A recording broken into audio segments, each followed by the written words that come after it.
Bonjour et bienvenue dans cette nouvelle interview Scale to Sell. Aujourd'hui, je suis ravi d'accueillir Naël. Salut Naël. Salut François. Alors Naël, tu vois, tu as un parcours entrepreneur hyper riche. Après des premières expériences post-études, d'ailleurs tu as été étudiant à l'INSA et tu as fait le master entrepreneur, tu as créé une première agence de marketing You2You que tu as revendue à Mazarine. Tu es resté au sein du groupe Mazarine un certain temps. Ensuite, tu as créé Le Ciseau, qui est devenu Cute après une fusion. Et Cute s'étant revendu à Booksy, tu as accompagné cette vente. Et puis là, tu as repris une entreprise, une belle endormie, le cours Legendre. C'est bien ça? C'est très bien résumé. Bon, on va avoir du coup pas mal de sujets à aborder aujourd'hui dans ce podcast. Donc l'idée, vraiment, c'est de voir les bonnes pratiques et les erreurs que tu as pu rencontrer et ce à quoi tu étais préparé. Est-ce que tu peux revenir un petit peu sur trois grandes expériences différentes? Je pense qu'aujourd'hui, quand tu abordes un dossier, tu as un peu un œil aguerri. Qu'est-ce qui a été, quelles ont été, on va revenir peut-être sur Booksy. Quelles ont été les grandes étapes du développement de la société, de l'idée et de la rencontre peut-être avec ton associé jusqu'à cet adossement à cet acteur américain? Mhm. Alors, si on parle du coup de Le Ciseau, euh, dont j'avais déjà eu une première société avant, et après l'avoir revendu à Mazarine, j'avais envie de lancer une start-up dans le B2C pour changer justement par rapport à ce que j'avais connu. Le seul point de départ, c'était le digital. Voilà, c'était le sujet que je maîtrisais. Donc, à partir de là, je m'étais posé la question de quel type de création d'entreprise, quelle start-up je pouvais lancer avec comme seul point de départ, c'est que j'avais eu une expérience dans le digital. Euh, et là, j'ai rencontré un peu par hasard un coiffeur, un monsieur qui s'appelle Jean-Claude Aubry, qui a un peu plus de 70 ans, qui avait une centaine de salons de coiffure dans le sud de la France. Et puis en échangeant avec lui, on s'est rendu compte qu'il y avait des besoins spécifiques sur la coiffure, notamment pour les professionnels, c'était de rentabiliser leur activité en étant plein les jours et les heures creuses. Le business model d'un salon de coiffure, c'est que ils ont quasiment que des charges fixes, le loyer et les salaires. Et donc, en moyenne, un salon de coiffure est rempli 60% du temps. S'il est rempli 50% du temps, il n'est pas rentable. S'il est rempli plus de 60-70%, là, il devient rentable. Donc, l'idée, c'était de dire comment, grâce au digital, on pouvait remplir les salons les jours où il y avait moins de fréquences. Euh, Là, on était parti sur une idée, c'était de dire, on va appliquer le yield management, donc on va exploiter la data pour faire varier le prix et s'adapter un peu à l'offre et à la demande. Exactement ce qui se fait pour les billets d'avion ou pour les hôtels. Donc c'était vraiment, on part de la donnée, la fréquentation des salons sur les dernières années, on analyse ça, on essaie de prévoir du coup quelle va être la fréquentation, on fait varier le prix. Ça, c'était la volonté de départ, mais c'était pas du tout faisable pour une raison toute bête, c'est qu'il n'y avait pas la donnée. Euh, Tous les coiffeurs, en tout cas à l'époque, en 2016, 99% des coiffeurs étaient à l'agenda papier. Donc finalement, on n'avait pas la data d'un point de vue digital pour savoir quand les clients venaient dans les salons. Et le deuxième point, c'est que comme ils étaient à l'agenda papier, en fait, les réservations ne se faisaient pas par Internet. Les réservations se faisaient au téléphone.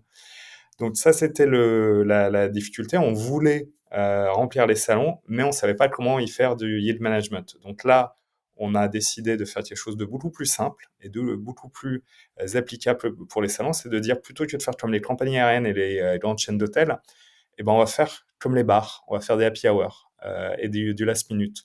Donc, on a fait les calculs et on a trouvé un concept assez simple, c'est de dire, quand le salon n'a pas prévu d'avoir de clients dans la journée ou pour le lendemain ou pour les prochains jours, eh bien, il fait une réduction de 50%.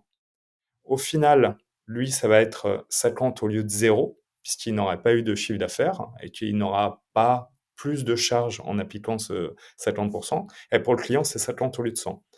Et là, du coup, on a lancé ce concept sur une place de marché. Donc, on a développé un site web, une application mobile, où tu pouvais mettre ta ville et voir tous les salons de coiffure qui proposaient des réductions à moins 50%.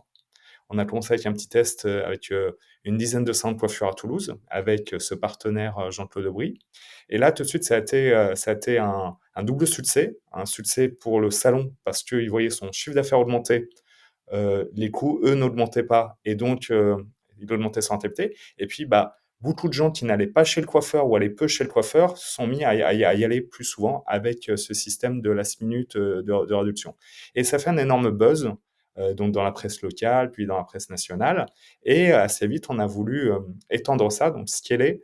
Euh, la particularité d'une place de marché pour réserver son salon de coiffure, c'est que tu dois faire matcher l'offre et la demande, mais localement, puisque ça sert à rien d'avoir 100 salons de coiffure ou 1000 salons de coiffure ou 10 000 s'ils sont répartis partout. Il t'en faut une masse critique dans une zone géographique donnée et lancer du coup ça. En fait, on lançait ville par ville. On allait onboarder des salons à Bordeaux et ensuite on faisait la pub à Bordeaux. Puis on passait à Lyon, on onboardait une cinquantaine de salons à Lyon, puis on faisait la pub à Lyon, etc., etc. Et on a un peu comme ça ouvert pas mal de villes.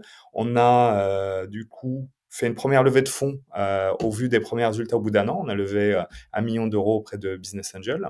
On est passé d'une équipe de 5-6 personnes à 30 personnes. Et on a continué à investir, à scaler aussi bien sur la partie B2B, donc recruter des coiffeurs, que sur la partie B2C, donc en faisant de la pub pour acquérir des clients. On a continué comme ça jusqu'en 2020. Donc ça a été un gros carton jusqu'en 2020. Chaque année, on augmentait le nombre de salons, de clients. On était présent partout en France. Et là, on est arrivé quand même à une limite, c'est que on ne proposait pas d'agenda. Donc en fait, on avait un système assez basique où le coiffeur allait simplement dire: «Là, dans mon agenda papier, je vois bien que j'ai une disponibilité demain après-midi», et donc il allait mettre sur notre interface: «Dispo demain après-midi». Donc c'était assez limité en termes de disponibilité.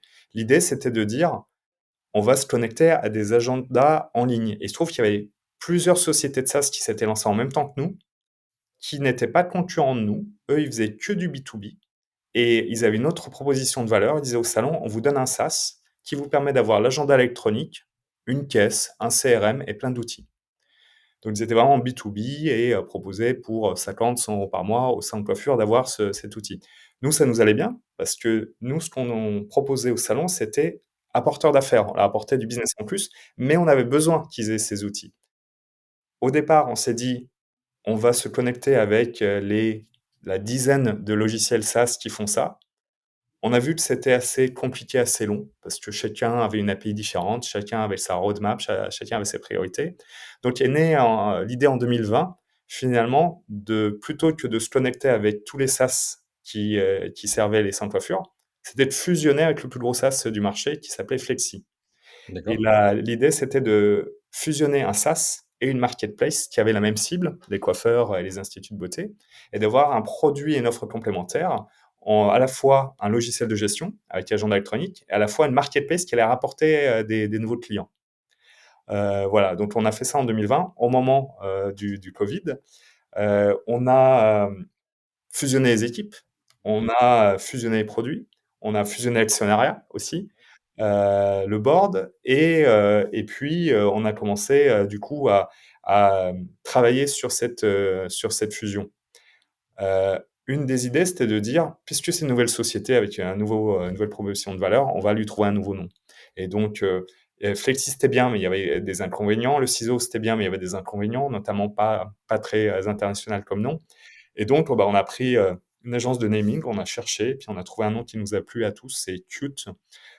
Et donc, Flexi plus les ciseaux sont devenus Qt en fin 2020. Vous aviez pas relevé de fonds depuis? Non, on avait du coup, nous, côté le ciseau, levé 1 million et 3 millions. Et côté Flexi, la dernière levée était de mémoire de 7 millions. Et donc, au moment où on a fusionné, on a fait un petit bridge avec nos actionnaires. Et puis l'idée, justement, c'est de dire, bah, une fois qu'on a Qt, nouvelle entité, nouveaux produits, etc., on va faire une levée. Donc ça, on l'a entamé en 2021, toujours en enchaînant les confinements Covid. Et puis, s'est lancé une réflexion avec notre board à ce moment-là, c'était de dire: est-ce que finalement on fait une levée ou est-ce qu'on fait un dual track pour tenter un exit? Le raisonnement était le suivant, c'est qu'on était leader en France mais on voyait arriver des gros acteurs qui avaient levé plusieurs centaines de millions à l'étranger, notamment aux États-Unis, qui avaient finalement le même produit que nous, mais en mieux, parce qu'ils avaient 200 développeurs, là on en avait 30. Et puis on s'était dit, bah, finalement on fait la même chose, mais ils ont été plus vite, ils sont plus gros, ils ont un meilleur produit. Qu'est-ce qui se passe le jour où ils vont venir en France?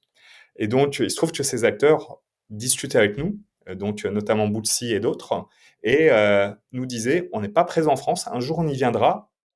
Une des solutions, c'est de venir et de vous racheter, et que vous deveniez finalement la filiale française. On a discuté avec le board, on s'est dit, soit on lève et on va attaquer d'autres pays, on va se retrouver en frontal avec ces gros acteurs, soit finalement on fait avec eux. Et donc on prend leurs produits et on s'occupe de la France pendant qu'ils continuent de développer. Voilà, ça a été le choix qui a été retenu. Donc Bootsy a racheté Qt fin 2021. C'est ça, un an après la fusion finalement, ça a été assez vite.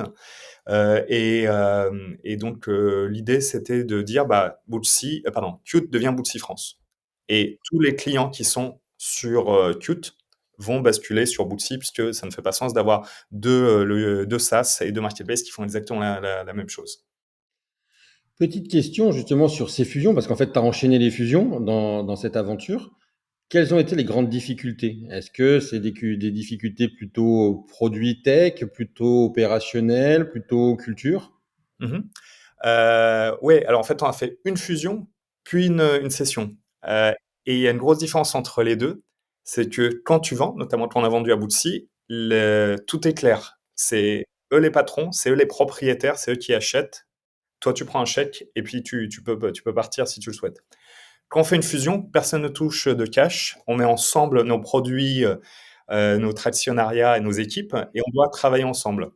Donc, pour répondre à ta question, une fusion, c'est toujours compliqué pour plusieurs raisons, et tu en as cité quelques-unes. Premièrement, une différence parfois de culture. Et on aurait pu penser que finalement deux startups sur le même secteur, forcément, ça allait avoir des cultures très proches. Eh bien, pas forcément. Tu peux avoir deux startups sur le même sujet qui ont des cultures très différentes. Mais ça, tu ne te rends compte que le jour où vous êtes dans les mêmes bureaux et tu vois finalement au quotidien des états d'esprit, des réflexes et des façons de travailler différentes. Une des difficultés, c'était effectivement l'opérationnel, notamment la partie tech. Puisqu'on s'était dit, c'est simple, on a deux logiciels, il suffit de les faire communiquer. Sauf qu'on avait deux équipes techniques et que les deux n'avaient pas la même stack. D'un côté, on avait une équipe qui était sur des langages fonctionnels, qui utilisait React, qui utilisait Node.js, beaucoup de JavaScript, etc. Et puis de l'autre, on avait une équipe qui avait fait le bac en Java, qui avait un autre front, qui avait les applis en natif, donc en Swift par iOS. Voilà. Désolé pour les termes un peu techniques, mais c'est pour bien comprendre. On a fait en fait deux équipes, bah, en fait, qui codaient pas du tout sur les mêmes langages, et il fallait au final quand même avoir la même stack technique et faire communiquer les deux. Voilà, donc ça c'était un gros challenge. Euh, L'autre challenge, c'était effectivement la gouvernance, puisque tu avais des entrepreneurs d'un côté qui avaient lancé leur startup et un autre entrepreneur de l'autre qui avait lancé la sienne. Et puis, bah, c'était de dire, bah, maintenant qu'on est marié, il y a une gouvernance à plusieurs. Et donc, qui s'occupe de quoi, comment on articule ça. Je te le disais tout à l'heure, j'ai lancé le ciseau avec un associé. Donc là, on était deux. Après, si on se retrouve à trois, ça se passait très bien à deux. À trois, ça décuple les sujets de gouvernance. Voilà. Donc, l'expérience que j'en ai tirée, c'est que la fusion par essence, ça peut être compliqué parce que justement, finalement, tout le monde reste et voilà. Alors qu'une cession, une acquisition, bah, c'est assez simple. On sait qui a racheté l'autre et donc on connaît du coup les prochaines étapes. Quand Bootsy rachète Qt, c'est clair que c'est le logiciel de Bootsy qui va rester, c'est la marque Bootsy qui va rester, c'est les process de Bootsy qui vont rester, et puis c'est Bootsy qui possède le capital et donc la boîte rachetée a la possibilité en tout cas pour son actionnariat, pour ses entrepreneurs de partir. Et est-ce que dans la fusion des équipes de vente a été compliquée?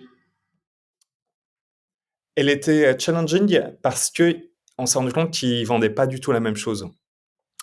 Quand tu vends un SaaS, tu vas mettre en avant, finalement, les avantages, les fonctionnalités, et puis, une fois que tu as vendu, tu pars sur un abonnement et tu sais que c'est gagné, voilà. Donc ton but, c'est de convaincre que tu as un super logiciel, des super fonctionnalités et derrière, de signer pour avoir 1 an, 2 ans, 3 ans d'abonnement. Donc il y avait cette démarche-là quand on vend du SaaS.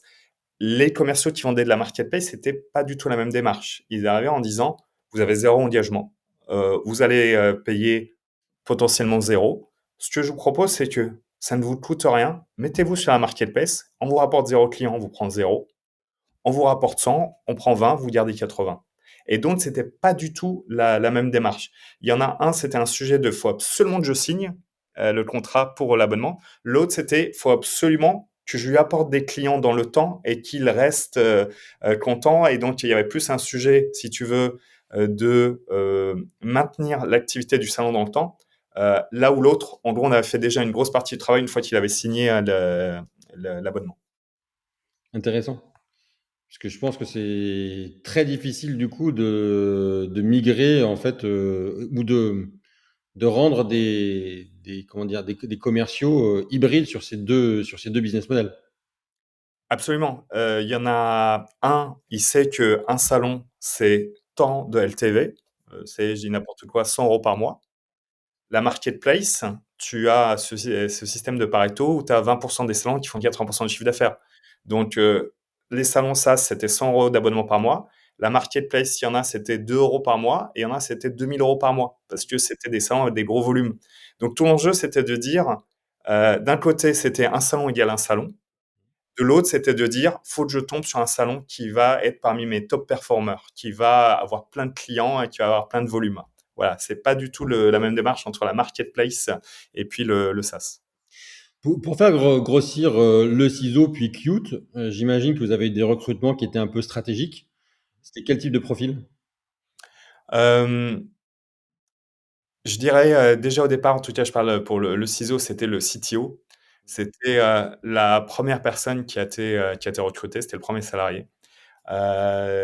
Et il avait posé les bases d'une bonne vision produit, d'une bonne vision stratégique technique, qui a fait que derrière, avec une petite équipe, le produit s'est développé très vite, a eu des très bonnes fonctionnalités et donc du coup, il y a tout qui a roulé. Parce que c'était euh, ce, ce recrutement, ce CTO qui avait finalement mis sur les rails le produit pour que ça cartonne pendant des années. Et on a vu la différence avec d'autres produits où il y avait de la dette technique et où, parce qu'au départ, il n'y a pas eu les bons choix de techno ou d'architecture qui bloquent. Voilà. Donc, je dirais pour moi, sur des sujets de start-up très orientés produits, le recrutement de bons tech et surtout au départ les premiers, c'est capital pour que ton produit soit au top et puisse cartonner dans le temps. Il y a eu d'autres recrutements qui ont structuré la société? Écoute, il y a eu des très bons CMO, il y a eu des bons directeurs des ventes, il y a eu des bons directeurs de customer success. Je ne dirais à cette échelle de boîte, c'était quand même les fondateurs étaient quand même assez impliqués dans l'opérationnel. Donc, en tout cas pour le ciseau Qt, à part le recrutement du CTO, je dirais pas qu'il y a eu un game changer dans le recrutement d'autres C-level. D'accord. Quand vous avez fusionné, vous étiez combien? 30 côté le ciseau et 60 côté Flexi. Donc Qt, c'était à peu près 90 personnes. Et du coup, en fait, cette fusion, elle ne s'est passée d'égal à égal parce qu'en fait, il y avait où vous avez. Non, c'était un tiers, 2 tiers, puisque Flexi avait levé 2 fois plus, avait, une équipe 2 fois plus grosse et faisait 2 fois plus de chiffre d'affaires. Donc, c'est assez, passé, de manière assez, je dirais, assez fair en disant que bah, on fusionne, pas forcément à 50-50, mais au prorata de la taille de chacune des entreprises au moment de la fusion. Et du coup, sur la gouvernance, c'est peut-être ça aussi qui a généré à un moment ou à un autre des difficultés de communication ou pas? Du fait qu'il y ait un qui était plus gros que l'autre, Non, non, non? non, je pense que c'est pas ça le sujet, c'est vraiment différence de culture, heu, pas la même stack, technique et puis, derrière, je dirais, simple fait d'être plusieurs à gouverner, c'est pas je pense que si on a été à 50-50, ça aurait été le même problème. À aucun moment dans la gouvernance, il y avait un sujet de, moi j'ai plus d'actions, tu en as moins. C'était vraiment c'est, complexe de décider à 2, c'est ultra complexe de décider à 3 et donc il fallait bien déterminer le champ, le périmètre de chacun. Donc on s'était réparti les rôles. Moi, c'était le produit et la tech, mon associé, c'était sales et marketing, et cetera. D'accord. Du coup, Booksy vous rachète. Toi, tu restes, combien de temps après? 1 Et an. pour faire? C'était 1 an et alors du coup, on était 3. Jean, avec qui j'avais monté le ciseau et moi-même, on avait envie de changer de secteur, d'avoir un nouveau projet. Euh, le fondateur de Flexi, lui, avait vraiment une envie de rester sur ce secteur qui lui tenait à cœur. Donc, le deal entre nous trois et avec Bootsy, c'est de dire, il y en a deux qui ont envie de faire autre chose, ils peuvent partir, et le troisième devient responsable de la filiale française. Donc, voilà. Dans mon cas précis, on m'a demandé de rester 1 an parce qu'on a estimé que c'était le temps nécessaire pour accompagner la migration technique et la migration des salons de coiffure depuis le logiciel Qt vers le logiciel Bootsy. OK. Et tu l'as vécu comment cet accompagnement? Très bien, à une exception. L'accompagnement lui-même s'est très bien passé. Je discutais avec du coup les équipes techniques de Bootsy. Voilà. On a vendu fin 2021 Mmh. et 2022, crise en Ukraine, crise de la Mmh. tech.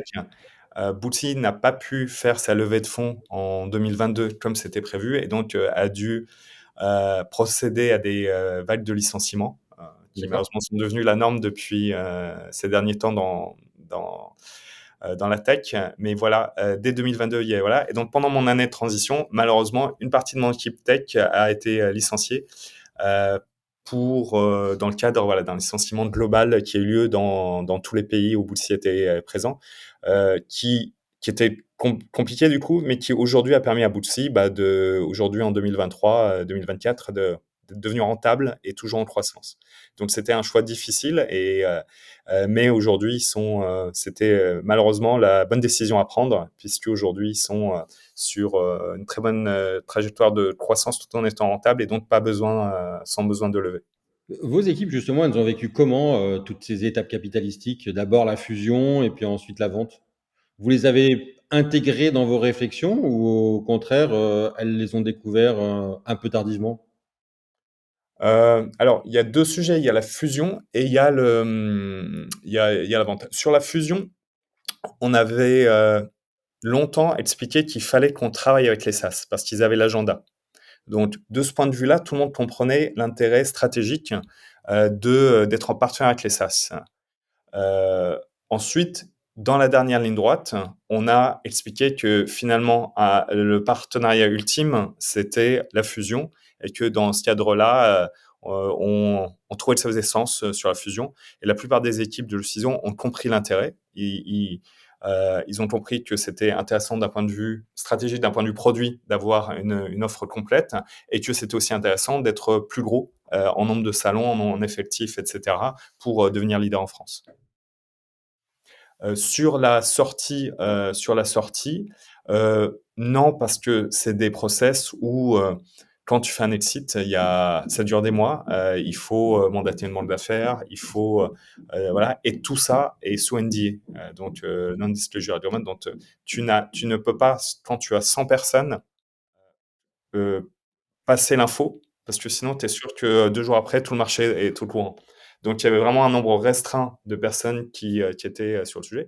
Par contre, une fois que c'était acté, là évidemment, on l'annonçait, mais on expliquait pourquoi.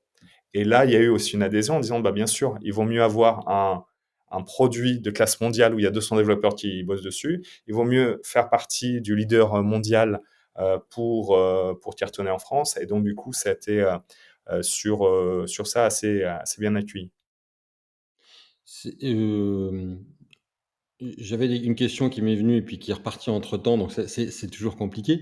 Hem, Qu'est-ce qui fait que tu es parti dans une nouvelle aventure après?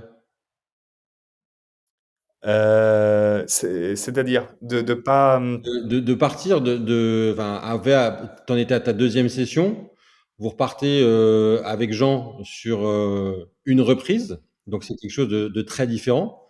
Mais, elle a été motivée par quoi en fait cette reprise? Hmm. Alors, le point de départ, hein, c'était on a envie de s'associer à nouveau ensemble. C'était ça le point de départ. Donc, après le départ de Bootsy, avec Jean, on a pris un bureau chez WeWork et on venait tous les matins avec son ordinateur et un café. Et on se disait quelle va être la prochaine aventure entrepreneuriale. On savait juste qu'on avait envie de la faire tous les deux. Et donc là, on est passé par une phase qui a duré plusieurs mois. On s'était dit, on ne s'interdit rien, on va explorer tous les sujets possibles et imaginables d'entrepreneuriat. Donc, on a exploré le Web3, l'NFT, la crypto, des SaaS, des marketplaces, du B2B, du B2C.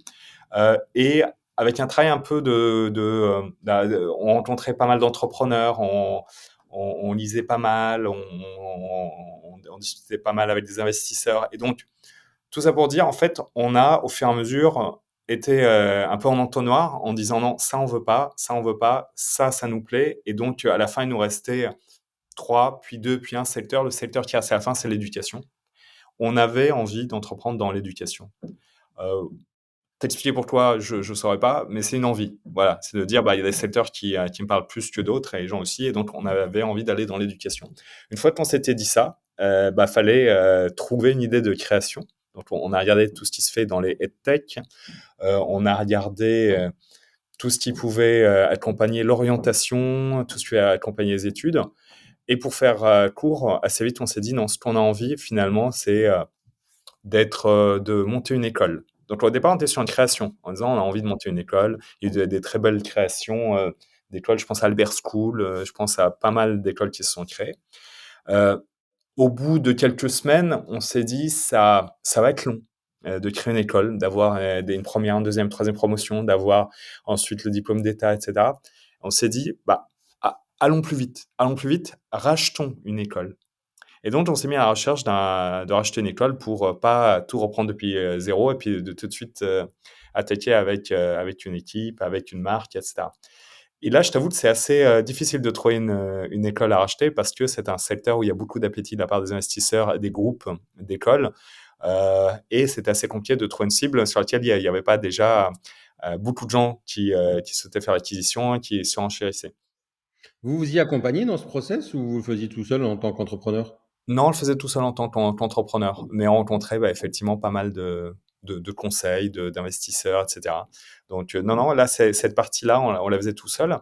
Ce qu'on n'a pas fait tout seul, par contre, c'est ce qui va arriver ensuite, c'est que justement, à l'issue d'une rencontre, on rencontre un avocat spécialisé en retournement. Et donc, lui nous dit, mais si vous n'arrivez pas à acheter finalement une entreprise rentable, parce qu'il y a beaucoup de concurrence finalement, est-ce que vous n'auriez pas envie de racheter une boîte en redressement judiciaire où il faudrait du coup faire un retournement voilà. C'est quelque chose auquel on n'avait pas du tout pensé et sur lequel on n'avait pas de compétences particulières, on l'avait jamais fait, etc. On s'est dit pourquoi pas. Et ce qu'il faut savoir, c'est que quand une société donc arrive en dépôt de bilan, c'est-à-dire qu'elle n'a plus de cash pour payer ses dettes à court terme, elle va voir le tribunal de commerce et elle dépose le bilan au point de vue vraiment de manière physique. C'est-à-dire qu'elle donne son bilan, elle dit, vous voyez bien, je ne peux plus, voilà, donc qu'est-ce qu'on fait? On arrive en redressement judiciaire. Là, il y a un ou une administratrice judiciaire qui est nommée par le tribunal, dont le boulot, c'est de trouver une solution. Ça peut être ce qu'on appelle un plan de sauvegarde ou un plan de continuation, c'est-à-dire trouver une solution pour étaler sur 10 ans la dette avec les entrepreneurs, le capital actuel, etc. Si c'est pas possible, on va passer sur en recherche d'un repreneur, c'est-à-dire que on dit finalement à l'actionnaire actuel, à la direction actuelle, en fait, euh, on n'arrivera pas à vous sauver, il faut que quelqu'un d'autre achète vos actifs. À ce moment-là, le dossier devient public. C'est-à-dire que tu as des sites web d'administrateurs judiciaires sur lesquels tu as un peu comme des petites annonces de toutes les boîtes qui sont à reprendre. Et donc, on a été finalement chercher sur ce site des boîtes à reprendre. Donc, tu vas. Alors là, d'ailleurs, j'en ai un dans mes favoris. Je peux te donner le lien. C'est actify.fr. actify.fr. Donc, c'est un site, tu mets quelques critères, quelques filtres, et puis tu peux voir la liste. Donc là, on avait le dossier de Citisput qui était visible. Il y avait voilà toutes les boîtes de la tête dont on parle, c'est endorsements judiciaire. Tu peux les consulter. Donc, tu écris à l'administrateur judiciaire. Au bout, tu envoies quelques documents et il te donne accès à la data room. Et là, du coup, tu as accès à toute la donnée de la société. Donc, comment ça se passe? C'est un peu comme un appel d'offres, c'est-à-dire que tu es administrateur judiciaire, tu dis, tu as accès à la data room. Moi, je vais te donner une deadline. On est le 1er février. Le 15 février, minuit, je n'en reçois plus d'offres. Donc, vous avez tous ceux qui sont intéressés, vous avez 15 jours pour en faire une offre. Donc, tu as 2 semaines pour te faire un avis. Tu as 2 semaines pour étudier la data room, étudier la boîte. Et tu vas rendre un dossier. Là, on s'est fait accompagner du coup par un avocat spécialisé sur lequel tu dis, voilà mon projet pour reprendre cette boîte. Voilà les personnes que je vais garder, puisque le but de tout ça, c'est de sauver des emplois. Et puis, voilà comment, donc voilà le projet, voilà, et voilà combien je paye pour racheter les actifs. Donc, on avait regardé une première société qui était une startup qui s'appelait Magic Makers, qui propose des cours de développement pour les enfants, qui avait levé 3 millions quelques années avant, mais qui était en dépôt de bilan. On a regardé le dossier, on a décidé de ne pas y aller. Et le deuxième dossier qu'on a regardé, c'était Cours Legendre. Donc ça, c'était Noël 2022, il y a un peu plus d'un an. On regarde le dossier et puis on se dit, mais c'est dingue, Cours Legendre, c'est ultra connu. C'est une marque qui existe depuis 70 ans. Comment ça se fait qu'elle soit en dépôt de bilan? C'est vraiment dommage. Il y a une marque à sauver, il y a un patrimoine à sauver, il y a une équipe à reprendre. Donc, on a décidé de faire une offre pour Cours Legendre. On y a été en se disant qu'on aurait peu de chances de gagner, puisque en face, il y avait Acadomia, par exemple, qui s'était positionné parmi les repreneurs potentiels. Acadomia, voilà, qui fait 100 millions d'euros de chiffre d'affaires, qui est beaucoup plus gros que Cours Legendre et qui n'est pas assez légitime pour reprendre ces sociétés. Qui est un Sauf que concurrent des Cours Legendre. Acadomia, c'est concurrent de Cours Legendre et ils ont 90% du marché. Tout ça, le marché de soutien scolaire. Sauf qu'en fait, pour faire court, on a gagné. Parce que le principal critère, c'est combien tu reprends de salariés. Et donc, il y avait 20 personnes à ce moment-là chez Cours Legendre, on en a repris 19 sur les 20. Il y avait juste une personne qui ne souhaitait pas continuer. Là où Acadomia proposait pas de reprendre tout le monde, puisqu'ils auraient eu des doublons. Voilà. Et donc, que ce soit les équipes de Cours Legendre, l'administrateur judiciaire, le tribunal, etc., tout le monde finalement préfère notre offre à celle d'Acadomia. Et donc, dans ce genre de cas, comment ça se passe une reprise? En fait, tu vas créer une société vide que tu vas appeler la société de Naël et Jean SAS. Tu la prépares. Le jour où le tribunal te dit Cours Legendre, c'est pour toi, en fait, tu vas juste rapatrier les actifs. C'est-à-dire que la société Cours Legendre existe toujours, mais elle va te liquider. Et toi, tu vas sauver des contrats de travail que tu vas ramener dans la coquille que tu as créée. Tu vas récupérer la marque Cours Legendre. Tu vas récupérer le fichier client et tout un ensemble d'actifs que tu choisis. Tu ne reprends pas les passifs. Donc, toute la dette, tu ne la reprends pas. Et finalement, tu as un nouveau SIRET, mais la nouvelle société, bah, qu'on a créée, elle change de nom et devient finalement la nouvelle Cours Legendre, là où l'ancienne société, son ancien SIRET, est finalement liquidée par le liquidateur judiciaire. Donc voilà comment ça s'est passé, c'était il y a un an, on a créé une nouvelle société et elle est devenue la nouvelle la nouvelle société Cours Legendre avec l'équipe qui était en place et tout un ensemble de choses. Tu récupères les comptes bancaires, ça se passe comment? Non. Donc effectivement, les comptes bancaires, c'est quelque chose que tu ne récupères pas. Donc, donc tu crées une nouvelle société, nouveau compte bancaire, nouveau tout. Et c'est une très bonne question parce que euh, c'est très différent de créer une boîte parce que là, tout de suite, tu es dans le feu de l'action. Le vendredi, le tribunal te dit c'est toi. Le lundi, tu as la tête d'une société qui est en marche, qui fait du chiffre d'affaires et où il y a par exemple des paiements vers le compte bancaire. Sauf que Le tribunal te dit vendredi, c'est à toi, donc tu récupères les codes du site web et le lundi, tu te dépêches de changer là où vous redirigez l'argent pour qu'il n'aille pas sur les anciens comptes bancaires, mais les tiens que tu viens d'ouvrir. Donc ça, c'est un sujet parmi des milliers qui sont à traiter dans l'urgence au moment où tu reprends une société. Dans ce process, ça se passe comment? Vous rencontrez les équipes ou c'est complètement transparent pour les équipes qui sont à reprendre? Oui, tout est transparent, c'est-à-dire que tu consultes la data room sur lequel tu as un ensemble d'infos et tu as le choix de rencontrer le délégué du personnel et de rencontrer le personnel. Le personnel, lui, à partir du moment où une boîte est en redressement judiciaire, tout est public. Le personnel le sait, tout le marché le sait, voilà. Donc ça faisait des mois que les équipes savaient que, bah, il y avait un souci et qu'il y avait 2 solutions. Soit la boîte était liquidée et du coup ils étaient tous licenciés, soit il y a un repreneur qui venait qui les recrutait. Donc on avait discuter avec les délégués du personnel. On avait discuté avec une partie de l'équipe. Et puis, le jour où le tribunal donne sa décision, l'équipe obtient le nom du repreneur. Et c'est à ce moment-là qu'on se rencontre finalement physiquement. Donc le vendredi, le tribunal a dit c'est Naël et Jean qui reprennent cours le gendre. Le lundi matin, on les faisait déménager dans des bureaux qu'on venait de prendre.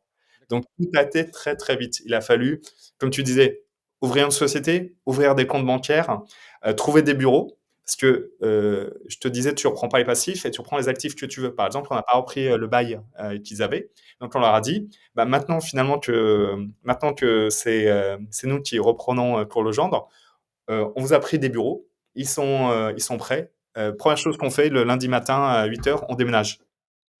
Et donc on vient s'installer, sauf que pendant ce temps-là, l'activité continue.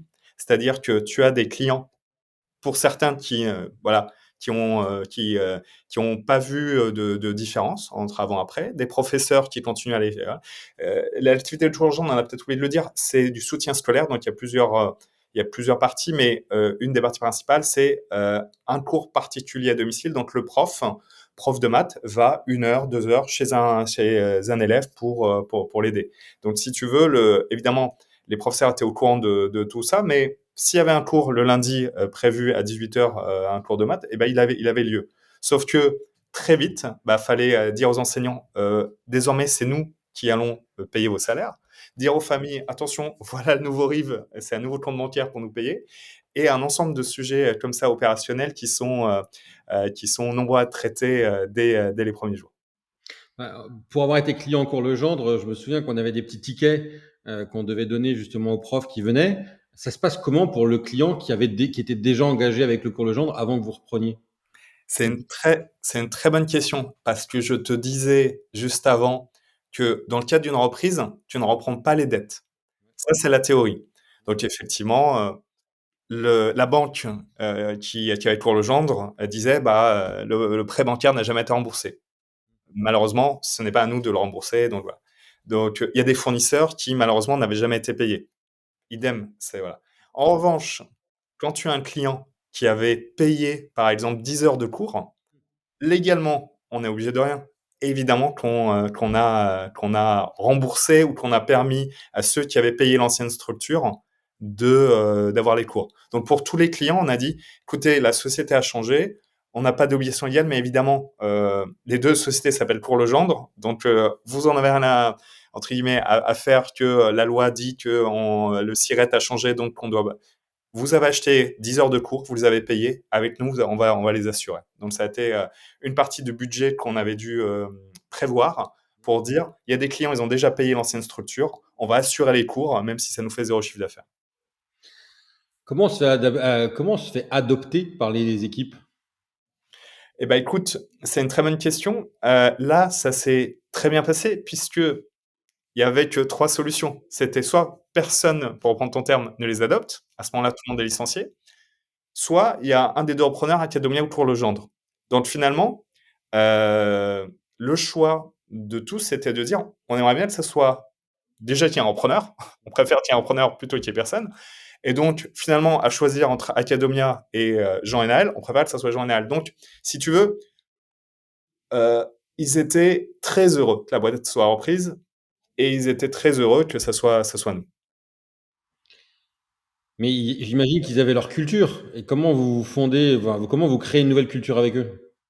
C'est une très bonne question. Ce qui est facile, enfin, ce qui facilite le changement, c'est que là, on leur a dit, vous avez vu, ça n'a pas marché. La boîte a été en utilisation, donc il y a des choses qui n'allaient pas. Vous avez voulu qu'on vienne, c'est parce qu'il faut changer des choses pour que ça fonctionne mieux. Et d'ailleurs, eux-mêmes disaient, on est conscient qu'il y a des choses avec l'ancienne direction, avec l'ancien actionnat, qui ne fonctionnaient pas. On n'a pas on n'a pas été digitalisé en termes d'outils de travail, etc. On n'a pas eu peut-être les bons process, on n'a pas eu le bon management.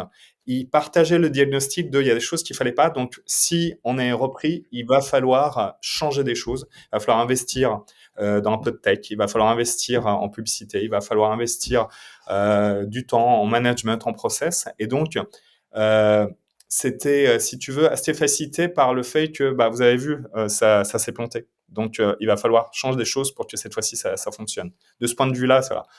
De ce point de vue. Voilà. L'autre changement, c'est que on arrive à deux à temps plein en étant directeur opérationnel. Donc, si tu veux, on est finalement 20 personnes, on est dans un open space je dirais, le lien s'est fait assez vite parce que on se voit 8-10 heures par jour en étant à quelques mètres les uns des autres. Vous, comment dire? Vous les avez embarqués dans l'écriture d'un nouveau projet, ou vous êtes déjà arrivé avec votre stratégie que vous avez planifiée et évaluée financièrement au moment de la reprise? Oui, il y a deux sujets. Il y a effectivement le sujet du financement. Euh, je peux le dire parce que c'est public. La reprise des actifs de Cour-Legendre, c'était à 120 000 euros. Donc ça, c'est ce que Jean et moi, on a payé au tribunal pour acheter les actifs. Mais évidemment, ça, c'est... et d'ailleurs, tu verras souvent, quand il y a des reprises de start-up en cours, là, souvent, on parle de quelques milliers ou quelques dizaines de milliers d'euros. Mais le vrai investissement, il se fait dans la nouvelle société. Parce qu'une fois que tu as payé 120 000 euros au tribunal, il faut injecter des fonds dans la nouvelle structure pour se développer. Donc ça, c'est déjà un sujet d'investissement. Avec Jean, on a eu la chance d'avoir fait des exits. Donc on avait au départ un capital pour investir dans la société. Ensuite, le business plan, on a eu 2 semaines pour le faire, entre le moment où tu sais que tu as journée à apprendre et où tu dois remettre une offre. Donc on a contacté des anciens actionnaires de Le Ciseau, qui avait du coup fait une plus-value avec la revente à Bootsy et qui était très content, qui attendait qu'on lance une nouvelle aventure pour à nouveau investir dans notre nouveau projet. Donc on les a appelés, on leur a dit on n'a pas de deck, le business plan on l'a fait assez rapidement, donc vous avez quelques jours pour vous décider, est-ce que vous voulez investir avec nous dans Cours-Legendre. Et donc, on a emmené avec nous des anciens investisseurs de Le Ciseau qui ont permis d'investir dès le départ dans la nouvelle structure pour Jean. Donc ça, c'est pour la partie investissement. Ensuite, pour la partie plan d'attaque, je dirais plan d'action, ça, on l'a construit effectivement dans les premières semaines avec les équipes. On avait des choses en tête, mais c'était important d'arriver aussi en disant, faut d'abord faire un diagnostic très opérationnel avec les équipes. Elles sont là depuis longtemps. Il y a des gens qui sont là depuis 20 ans, 30 ans, 40 ans chez Cours-Legendre. Et donc, il fallait déjà comprendre les métiers. Il y a plusieurs métiers. On disait il y a les cours particuliers, mais aussi les stages pendant les vacances scolaires. Donc là, c'est un business model différent. C'est pas un prof, un cours. C'est on prend une salle, un prof et à un groupe d'élèves. Donc là, on est plus sur un enjeu de remplissage de chaque stage. On a l'édition. Donc c'est encore un autre métier. On a des cahiers de vacances pour le gendre, on a des manuels parascolaires pour refaire des exercices et réviser. On a aussi des activités B2B avec les écoles privées.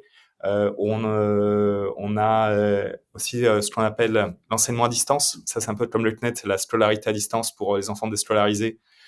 Et donc, ils font là pas que du soutien scolaire, mais ils font vraiment tout le programme à la maison avec les supports Cours-Legendre. Donc voilà, il fallait déjà comprendre dans le détail opérationnel chacun des métiers. Ça, on l'a fait avec les équipes. Et ensuite, avec les équipes, on a mis en place des plans d'action.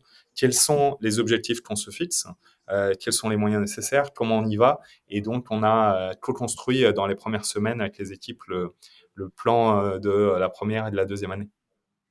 Donc aujourd'hui, vous en êtes où après un an? Alors, après un an, il y a eu, je dirais, des milliers de petits changements et quelques gros changements. Dans les gros changements, on l'a annoncé récemment, on a fait un rebranding. Donc, on garde évidemment le nom pour le gendre, mais on a modernisé toute la plateforme de marque. Donc, le logo, la charte graphique, la charte verbale, voilà. Donc, on a lancé ce gros chantier de branding qui a été très bien accueilli et qui a montré que finalement, pour le gendre, même si on reste sur les fondamentaux pédagogiques, on a quand même une modernisation de l'entreprise. Euh, donc, il y a eu la marque. Il y a toujours en cours des investissements tech. Donc, on va refaire tout le site web. On va changer de RP. On va lancer des applications mobiles.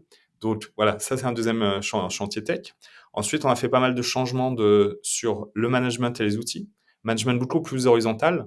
Donc, c'est plus un truc pyramidal. Il y a Jean, il y a Naël et il y a que 2 niveaux en dessous.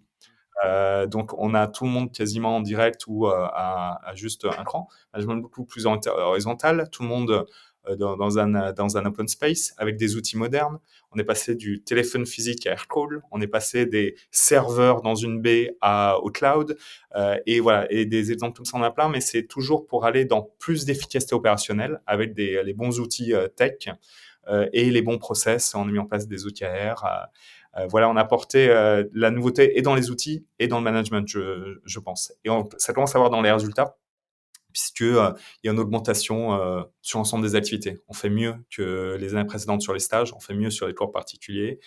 Euh, voilà, on a renoué aussi je dirais une bonne communication avec les enseignants, parce que c'est eux qui font finalement l'absence de cours Legendre. Donc on les a rencontrés plusieurs fois. On a co-construit avec eux un certain nombre de choses. Voilà, il y a pas mal de chantiers qui ont déjà été faits, qui sont toujours en cours et qui sont à venir. D'ailleurs, j'ai une question qui est plus dans la présentation de Cours Legendre, mais vos implantations régionales ou dans les différentes villes où vous êtes présents, c'est en propre ou c'est de la franchise? Alors, historiquement, il y a eu des franchises. Quand on a repris Cours Legendre, il n'y avait plus que 3 agences qu'on D'accord, a fermées. d'accord. L'idée, c'était de dire on peut très bien travailler partout en France sans avoir besoin d'une agence physique. Ça, c'était un parti pris au moment de la reprise, c'était de dire, on l'a vu avec les banques, on le voit avec le retail, c'est très compliqué d'avoir des agences physiques, des boutiques physiques, parce que il y a le loyer, il y a l'entretien, il y a pas mal de choses. Donc le parti pris, c'était de dire que ça soit pour les clients, que ça soit pour les enseignants, tout est centralisé au siège à Paris et tout se passe par téléphone ou par Internet. Il n'y a pas besoin de devoir gérer ces agences. Donc, pour répondre à ta question, il y a eu par le temps, dans le temps, des franchisés. Il y en avait plus et il restait 3 agences en propre qu'on a décidé de fermer en gardant les équipes, mais en disant euh, on peut très bien travailler à Lyon, avoir des étudiants à Lyon, des profs à Lyon, sans avoir une boutique physique à Lyon. Les gens appellent un numéro, passent par Internet, et c'est aussi bien géré. Et on pense que c'est le sens de l'histoire. Pour toi, c'est plus facile de reprendre une entreprise ou d'en créer une nouvelle, en fait? Je te dirais ça en fonction des résultats à venir de Cours Legendre. Ce qui est sûr, c'est que c'est très, très, très différent. Et il y a des avantages et des inconvénients l'un et l'autre. Je dirais que le principal avantage, c'est que tu commences tout de suite avec une équipe et du chiffre d'affaires. Je dirais l'énorme avantage d'une reprise, c'est que t'as pas à chercher ton product market fit, t'as pas à patienter des années avant d'atteindre une certaine notoriété, un certain chiffre d'affaires. Tu commences déjà avec des actifs et un patrimoine. La difficulté, c'est le corollaire de ça, c'est que tu vas arriver avec des choses que tu n'as pas mis en place toi et sur lequel il va finalement tu te dis tiens, on est peut-être pas bon sur la facturation. Le logiciel, il est en place depuis 10 ans. Je l'aurais pas mis comme ça, je l'aurais pas fait comme ça. Bah, du coup, tu as pas mal de chantiers je dirais, de correction, de réparation. Et c'est peut-être juste un sujet un peu moins fun que de partir d'une feuille blanche en disant, OK, on crée une boîte. Comment ça se passe pour la facturation? Je choisis le bon outil, les bons process et je maîtrise le sujet. Je sais que ça va bien se passer pour les prochaines années. Là, tu dois quand même corriger finalement la dette, que ce soit une dette technique, managériale, de process, d'outils accumulés. C'est vraiment ça. Tu ne reprends pas la dette financière, mais tu reprends pas mal de dettes euh, opérationnelles à gérer. Dans votre reprise, vous êtes, tu nous as expliqué qu'il y avait un avocat qui vous avait conseillé. Après la reprise, justement, est-ce que vous avez mis en place des comités externes ou internes pour suivre le projet? On a mis en place un board on a 6 actionnaires, et dont 2 principaux, et donc on a mis en place un board qu'on voit tous les trimestres avec nos 2 principaux actionnaires. Nous, ça nous permet d'avoir un rendez-vous où on doit se préparer, prendre du recul, voir ce qui a été fait dans les derniers mois, voir ce qu'on projette dans les prochains, avoir un budget à jour, et cetera. Donc voilà, effectivement, on a un board tous les 3 mois avec nos 2 plus gros actionnaires. Et en interne, vous avez mis en place une structure de direction en dessous de vous. Ça se passe comment? Oui, si tu veux, on a une vingtaine, donc il y a Jean et moi. En dessous, il y a 8, on va dire responsables, 8 cadres qu'on gère en direct, et le reste des équipes sous les 8 cadres. Les 8, on les voit tous alors je dirais pas que c'est un codir, on a un point de responsable d'équipe tous les lundis matins. On a mis en place des rituels.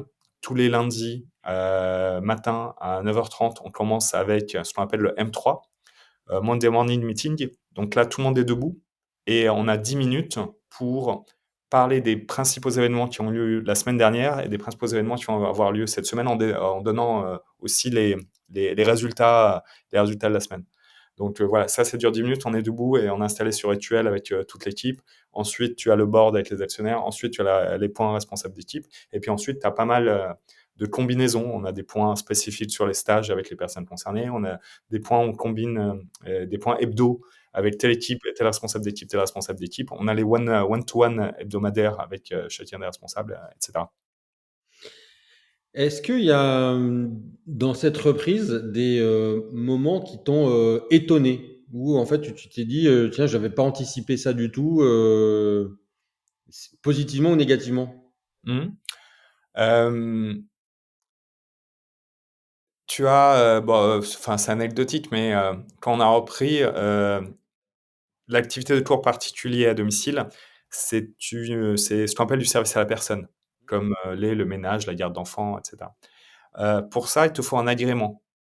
Donc, une des mauvaises surprises, c'est qu'en reprenant l'association, on pensait qu'on reprenait l'agrément. Ah, c'est un agrément que te donne l'URSSAF. Eh bien, dès le premier jour d'activité, on t'explique que non, tu n'as pas l'agrément, qu'il faut en demander à nouveau et qu'il faut attendre 3 mois pour en avoir un. Donc là, il y a 2 solutions. Soit tu fais pas de chiffre d'affaires pendant 3 mois, soit tu trouves une solution.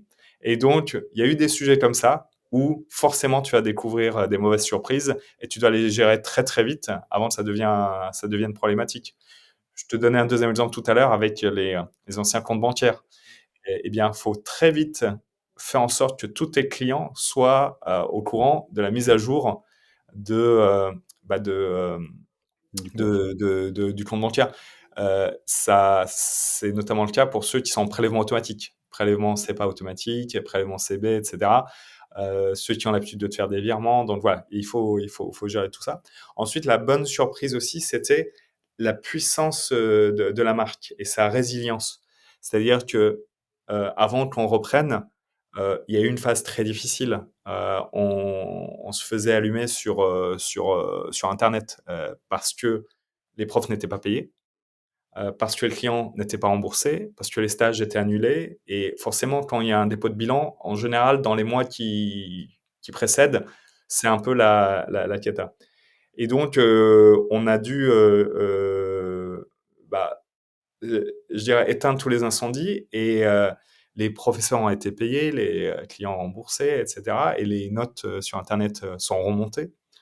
Euh, et c'est là où on a vu en fait à quel point et les enseignants et les familles tiennent à Cours-Legendre, à la marque. Et finalement, cet épisode où il y a eu le dépôt de bilan, ça a été négatif, mais ça a été assez. Mais la société a vite rebondi parce que il y avait ce réflexe de dire bah, l'été, je commande un cahier de vacances Cours-Legendre parce que c'est le meilleur.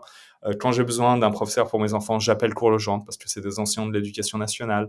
Et donc, il y avait, finalement, c'était le patrimoine de cette marque était plus fort que l'épisode de quelques mois qu'il y a eu où il y a eu des problèmes dans tous les sens. T'es co-CEO, comment vous êtes répartis les rôles avec Jean en fait? Bah, on a pris 2 colonnes et chacun a géré des sujets en fonction de son activité. Par exemple, moi je gère la partie site web, produits, et cetera. Je gère aussi toute la partie enseignant et Jean gère toute la partie commerciaux et les équipes qui sont en contact avec les familles. Jean gère des sujets de paye, de RH, moi plutôt des sujets finance, comptable, voilà. Donc on a vraiment pris tous les sujets, on a fait 2 colonnes, on a dit ça c'est chez toi, ça c'est chez moi en fonction des affinités, voilà. Et pareil avec les responsables, il y a eu responsables, on s'est dit il y en a 4 qui reportent à moi, il y en a 4 qui reportent à Jean. Et on avait déjà fonctionné comme ça chez le CISO, on s'était réparti également les équipes et les sujets. Au global, sur toutes tes aventures que tu nous as partagées, bon, il y en a une sur laquelle on est un peu moins revenu, c'est You to You, mais est-ce qu'il y a eu des grands pièges dans lesquels tu es tombé et au final, aujourd'hui, tu te dis que tu aurais pu les éviter? Euh, Très bonne question. Euh, Je dirais le plus compliqué, si je prends, U2U ou le ciseau, c'est de trouver le bon équilibre, par exemple sur le financement. Sur U2U, on avait largement la capacité de faire, de la croissance externe. C'était une société qui était très rentable et qui était en forte croissance et donc peut-être parce qu'on était un peu jeune, on n'a pas, si tu veux, actionné des leviers de levée de fonds ou même de dette bancaire pour faire de la croissance externe et grossir, voilà.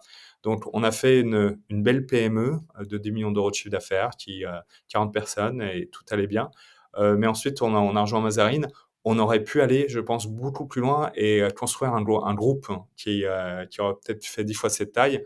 Voilà, on s'était dit, il faut bah, à un moment donné actionner des leviers et puis investir pour acheter d'autres sociétés. À l'inverse, quand tu fais beaucoup de levées de fonds avec des VC et que tu mets des valos très élevés, le risque que tu peux avoir à la fin, c'est d'être très dilué et surtout d'avoir un souci avec la liquidation préf. Je pense à des licornes en ce moment où bah, si la boîte elle est valorisée, je dis n'importe quoi, 1 milliard et que ensuite elle va être vendue 900 millions, au moment de l'exit, il va pas rester grand-chose pour l'entrepreneur. Parce que le deal, quand on lève des fonds, c'est que les investisseurs déjà récupèrent la mise avant que les autres se servent. Donc, j'ai vu pas mal d'exits dans la tech où finalement, c'est pas ceux qui avaient levé le plus, c'est pas ceux qui avaient les plus grosses valos qui ont fait le plus bel exit, parce qu'au final, l'exit et la valo, c'est que l'assiette. Il faut aussi voir, toi, il te reste quel pourcentage à la fin. Et donc, voilà, il y en a qui aiment introduire leur société en bourse et ils sont contents avec 1% de ça. Puis il y en a d'autres, ils ont toujours 70% du capital et la boîte s'est vendue moins, mais finalement, ils ressortent gagnants avec 70 d'un truc moins gros. Donc voilà, il y a ce sujet de finalement, qu'est-ce que tu veux pour ta boîte? Est-ce que tu veux être majoritaire dans ta boîte ou minoritaire ou très minoritaire? Et qu'est-ce que tu mets en priorité? Est-ce que c'est de faire une très grosse boîte et donc forcément, ça veut dire te diluer, ou est-ce que tu préfères rester chez toi, que ce soit une PME mais qui t'appartienne? Ça dépend, je pense, des secteurs, des sujets et des envies, mais c'est un vrai questionnement sur lequel tu peux tomber du coup dans un piège si tu n'es pas cohérent entre ce que tu veux et ce que tu fais par rapport au financement. Tu as parlé de priorité. La vie d'entrepreneur, on sait que c'est intense. Quels ont été tes plus gros impacts sur ta vie perso? Et comment tu Euh, les as gérés? ouais. Écoute, je dirais qu'il y a une différence entre entreprendre à 25 ans et entreprendre à 40 ans. Euh, c'est que tu, tu valorises plus peut-être la qualité du travail et pas les horaires.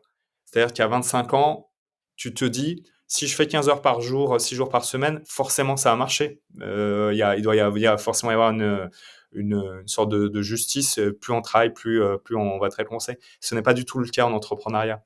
Ça sert à rien de passer tes soirs à faire de la compta. Autant prendre un bon expert comptable qui va te faire ça en 2 heures. Ça sert à rien de te prendre la tête à aller chercher des modèles contrat et d'y passer des heures, travailler avec un bon avocat.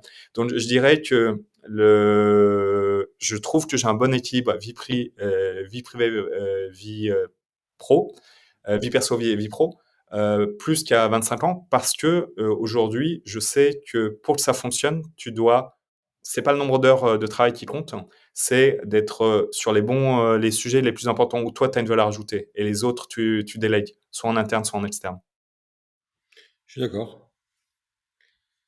Est-ce qu'il y a des choses que tu as découvert sur toi dans ces dernières années et dans ta carrière d'entrepreneur que tu aurais aimé savoir plus tôt? Euh, Question quasi philosophique, je ne sais pas. Euh, non, mais je dirais l'importance des personnes avec qui tu travailles. C'est-à-dire que avec le recul, je travaille beaucoup mieux avec des gens avec qui j'apprécie de travailler. Et on parlait tout à l'heure de culture. Euh, et bah, l'expérience montre que, enfin, mon expérience en tout cas m'a montré que, en fait, je travaille pas bien avec des gens que je ne choisis pas ou avec qui je ne fit pas. Et à l'inverse, quand je choisis la personne avec qui je travaille et ça fit bien, voilà. Et tu parlais tout à l'heure de la fusion. Les équipes qu'on a recrutées chez le CISO, il y avait une super ambiance familiale, il y avait une super culture, tout fonctionnait bien. Quand derrière, tu te fais racheter ou tu fusionnes avec une autre boîte, tu choisis pas les gens avec qui tu travailles. Et j'ai vu que l'impact était énorme. C'est-à-dire quand tu avec quelqu'un avec qui tu fites et avec quelqu'un avec qui tu ne fites pas, le 1 plus 1 peut faire 3 ou le 1 plus 1 peut faire 0,5 parce que il n'y a pas la même culture au travail. Donc voilà, je dirais c'est ça que j'aurais peut-être, pour répondre à ta question appris, c'est l'importance de fitter avec les personnes avec qui tu travailles pour la performance. Hmm. Une question que j'ai oublié de te poser il y a 2 minutes à propos de Cours Legendre. C'est quoi votre ambition pour Cours Legendre aujourd'hui? Euh, L'ambition, c'est je dirais, de retrouver la place que mérite Cours Legendre, la place qu'elle avait. Cours Legendre, ça a été créé à 70 ans par la famille Legendre. Et pendant 60 ans, ça a connu que la croissance, le succès et la notoriété. En 2010, la famille Legendre l'a vendu à AXA. Euh, et là, il y a eu plutôt une baisse de l'activité. Et il y a eu une rente à un autre actionnaire, puis un autre. Il y a eu à nouveau une baisse de l'activité, une baisse peut-être aussi de l'image. Et donc, je dirais que notre objectif, c'est de retrouver le Cours Legendre d'avant en termes d'image, de notoriété, aussi de taille, et de retrouver la place que mérite Cours Legendre à travers ce qu'on disait, c'est-à-dire des investissements tech, des investissements marketing, des nouveaux outils et un nouveau management. Vous vous fixez quoi comme objectif en termes de temps pour atteindre L'objectif, c'est dans les 2 premières années de revenir à l'équilibre. Et là, on est en bonne voie. Et ensuite, quand on a pris Cours Legendre, la boîte ne faisait plus que 3 millions.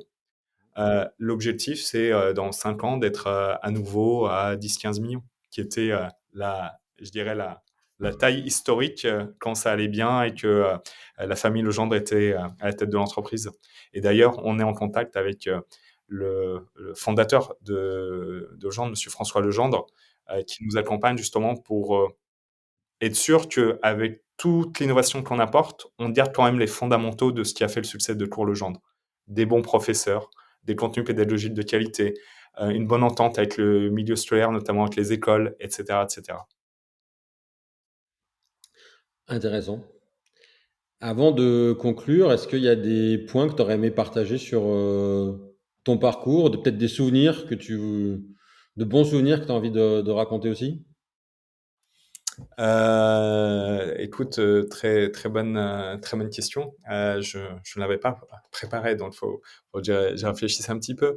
Euh, Non, je dirais quand je prends le ciseau, parmi les plus beaux souvenirs, il y a les premières semaines parce que on était 4 dans un bureau et on avait, programmé un truc, on recevait un SMS à chaque réservation. Parce qu'à l'époque, on n'en faisait pas beaucoup. Alors, au bout de quelques années, on faisait des dizaines ou des centaines de milliers de réservations par mois. Mais voilà, au départ, on était 4 et c'était dans un bureau et on avait le téléphone à côté et quand on recevait un SMS, c'était la fête. On a fait une nouvelle réservation et on était content quand il y avait une réservation par jour. Ça, c'était le début et c'est resté des super, super souvenirs parce qu'on a fêté la 10e réservation, la 100e réservation, la 1000e réservation. Et donc, c'est un truc où tu as une équipe resserrée qui est très contente en fait sur les premiers petits succès. Ça, c'est une période qui est géniale où voilà, tu as l'impression le fameux 0 to 1, tu as l'impression d'être parti d'une petite équipe dans une petite salle avec rien et de voir les tout premiers résultats. Ça, c'est un truc génial en termes de souvenirs. C'est pas mal comme souvenir, ça me plaît beaucoup. Écoute, Naël, je te remercie de nous avoir consacré 1 heure. Si des auditeurs veulent te contacter, comment font-ils? Alors, je suis sur les réseaux sociaux. Je pense que le plus simple, c'est LinkedIn.